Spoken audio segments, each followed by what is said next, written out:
Picture two people, same age, same job, almost the same paycheck. One of them is 45 years old, sitting on a porch on a Tuesday morning, completely free.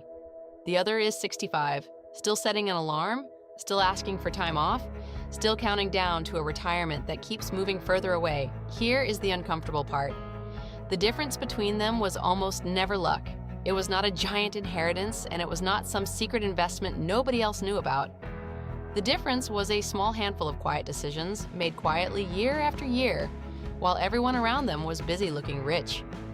Retiring in your 40s sounds like something that only happens to tech millionaires or people who got lucky with crypto. But the real early retirees are usually boring on purpose. They drive normal cars, they live in normal houses, and underneath that calm, ordinary life, they are running a very simple machine that buys back their time. In this video, Clara is going to walk you through 10 quiet money moves that let regular people on regular salaries walk away from work decades early. No gambling, no hustle culture, no pretending. Just math that has worked for a very long time, explained in plain language. Move number 5 is the one almost nobody sets up correctly, and it can add years of freedom on its own. So get comfortable. Let us talk about how ordinary people quietly buy their way out of the alarm clock. Move 1. Know your number, because you cannot win a game with no finish line. Most people have no idea how much money would actually set them free. They just feel like the answer is more. But early retirement runs on one simple piece of math, and once you see it, you can never unsee it. It is called the 25 times rule. You take the amount you spend in a year and you multiply it by 25. That number is roughly the size of the nest egg you need. Spend $40,000 a year and your finish line is about $1 million. Spend $60,000 and it is $1.5 million. Where does 25 come from? It comes from the 4% rule. Decades of market history suggest that if you withdraw about 4% of a sensible portfolio each year, it can keep paying you for 30 years or more. 4% a year is the same as 25 times your spending. That is the whole secret. Your finish line is not about your income, it is about your spending. And notice what this quietly reveals. The less you need to live on, the smaller your finish line becomes, and the sooner you reach it. Someone who needs $30,000 a year to be happy has a finish line that is half the size of someone who needs 60. Your spending is not just a number on a budget, it is the thing that decides how many years of your life you have to sell. So before anything else, find your number, multiply your real yearly spending by 25. That single figure turns a vague dream into a target you can actually aim at. Move 2. Understand that your savings rate is the engine, not your salary. Here is the idea that breaks most people's brains the first time they hear it. How fast you reach financial freedom depends far less on how much you earn and far more on the percentage of your income that you keep. Think about it this way. If you save 10% of what you make, you are setting aside about 1 month of freedom for every 9 months you work. At that pace, retirement is 40 plus years away. But if you can push your savings rate to 50%, living on half of what you earn, the math collapses to roughly 17 years from any starting point. Cut your spending and raise your savings, and you do 2 things at once. You build your nest egg faster, and you shrink the finish line it has to reach. This is why a family earning $80,000 and saving half of it will often reach freedom long before a family earning $200,000 that saves almost nothing. The high earner feels rich every single month. The saver quietly becomes rich. Now 50% is a stretch, and most people cannot jump there overnight. That is fine. The point is the direction. Every percentage point you move your savings rate up pulls your freedom date closer. Going from 10% to 20% does not just double your saving. It can cut years off your sentence, so stop obsessing only over the raise and start watching the gap between what you earn and what you spend. That gap as a percentage is the real engine of early retirement. Move 3. Win the big 3 and stop fighting the small stuff. The internet loves to tell you that you are poor because of coffee. Skip the latte, they say, and one day you will be rich. It is mostly a distraction. A $4 coffee is not what is keeping people at their desks until 65. For almost every household, the budget is dominated by 3 giants: housing, transportation, and food. These 3 usually eat the large majority of everything you bring home. And because they are so big, even a small percentage change in any one of them moves more money than a year of skipped coffees. Housing is the heavyweight. Choosing a home that is comfortably below what the bank will approve, instead of stretching to the maximum, can free up hundreds of dollars every month for decades. transportation is next. A reliable used car that you keep for 10 years quietly beats a shiny new one you trade in every 3. And food, especially the slow leak of eating out on autopilot, adds up faster than almost anyone expects. The quiet early retiree does not white-knuckle every tiny purchase. They win the 3 big battles once, lock in those lower costs, and then they stop worrying about the small stuff, because here's the bonus. Every dollar you cut from your regular spending does double duty. It frees up money to invest now, and it lowers your 25 times finish line forever. Win the big 3, and the small things take care of themselves. Move 4, invest the gap in boring index funds and then leave it alone. Saving money is only half the machine. Cash sitting in a checking account slowly loses value to inflation every year. To retire decades early, the money you save has to go to work, quietly growing while you sleep.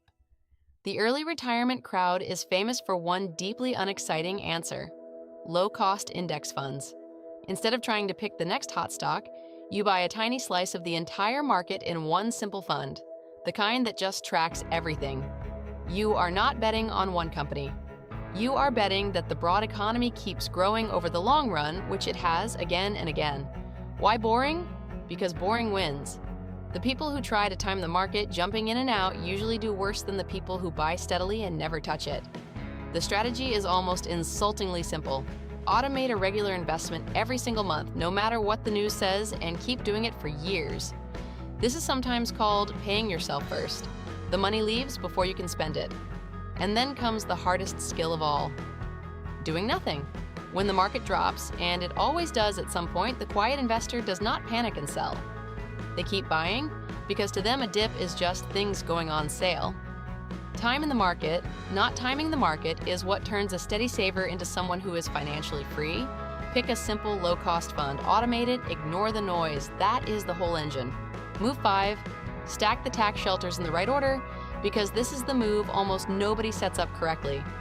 The government actually hands out powerful tools to help you build wealth, but most people either ignore them or use them in the wrong sequence.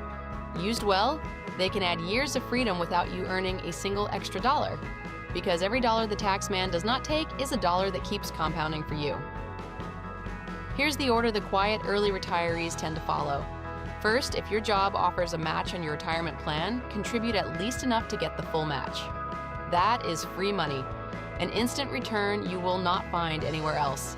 In 2026, you can put up to $24,500 into a workplace plan like a 401k.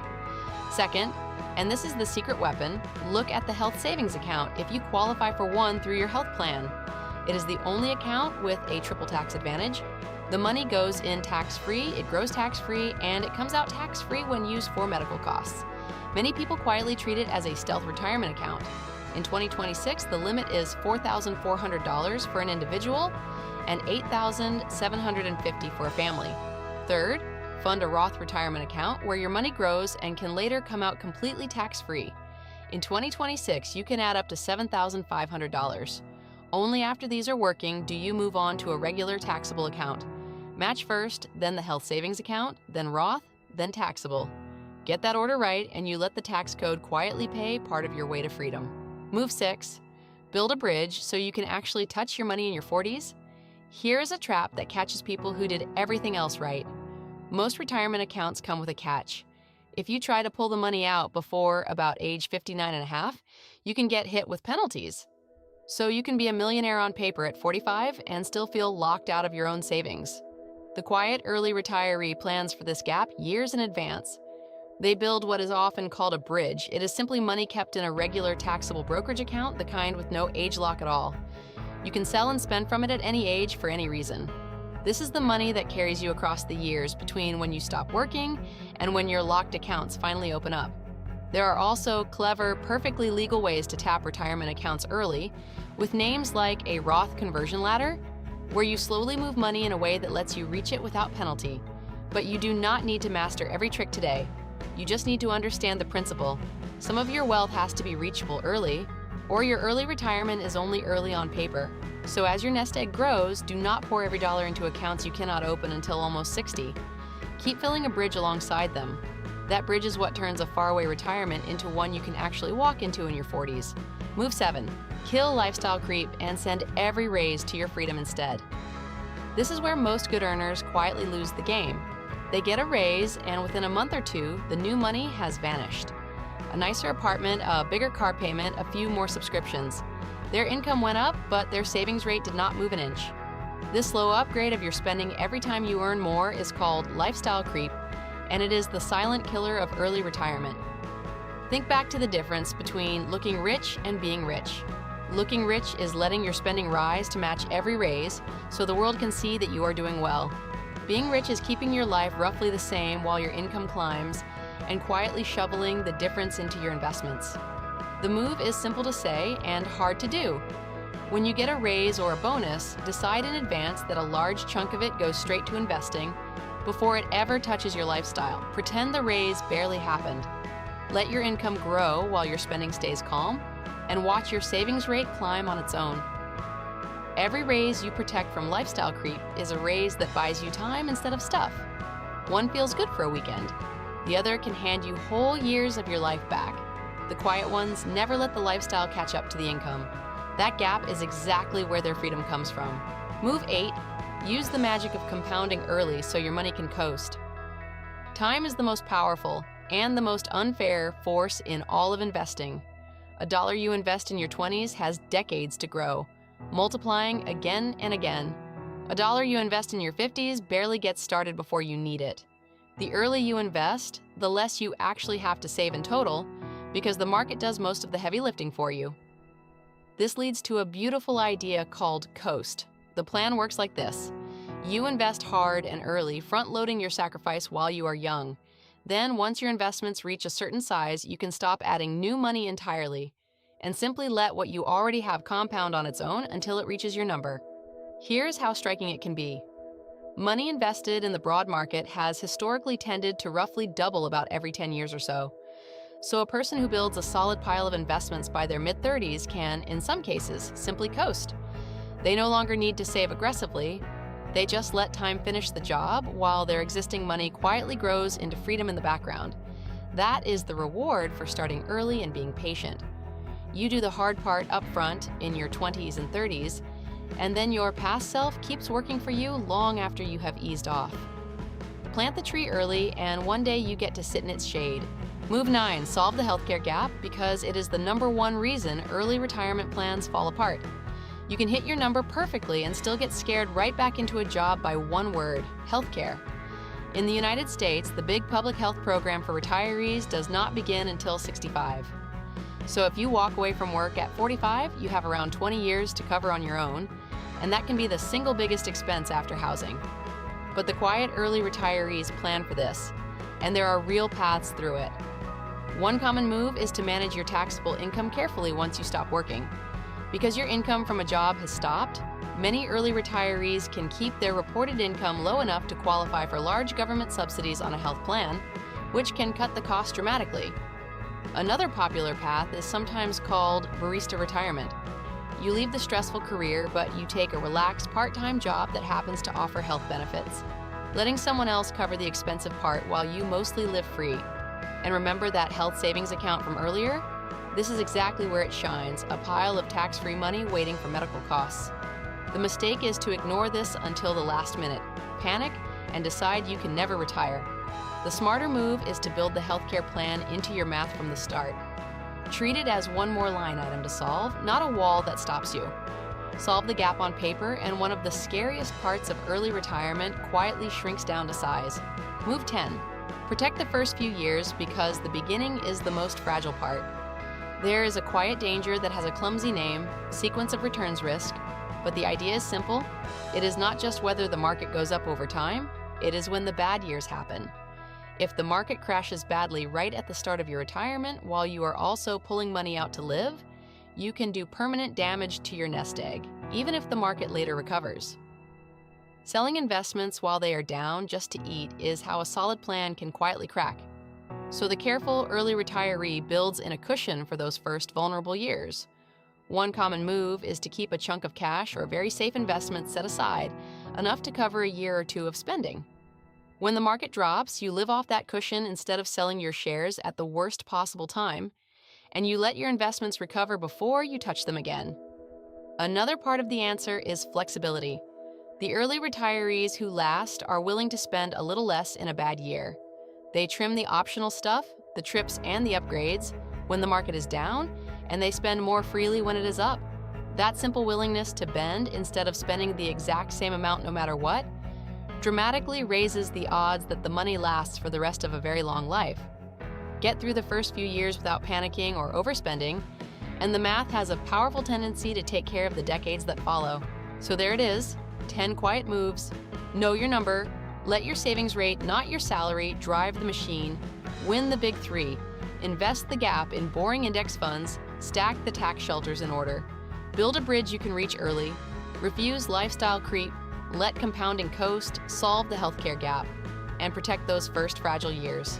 Notice what is not on this list. No lottery ticket, no risky bet, no pretending to be rich for an audience. Retiring in your 40s is not magic. It is mostly the patient, almost boring repetition of a few good decisions while the world around you chases the next shiny thing. You do not have to do all 10 perfectly, and you do not have to start big. You just have to start and let time do what time does. The best day to plant this tree was years ago. The second best day is today. If this gave you a clearer picture of what freedom actually costs, do Clara a quiet favor and subscribe so the next one finds you. And tell me down in the comments, what is the first move you are going to make? Until next time, keep it quiet, keep it steady, and keep buying back your time.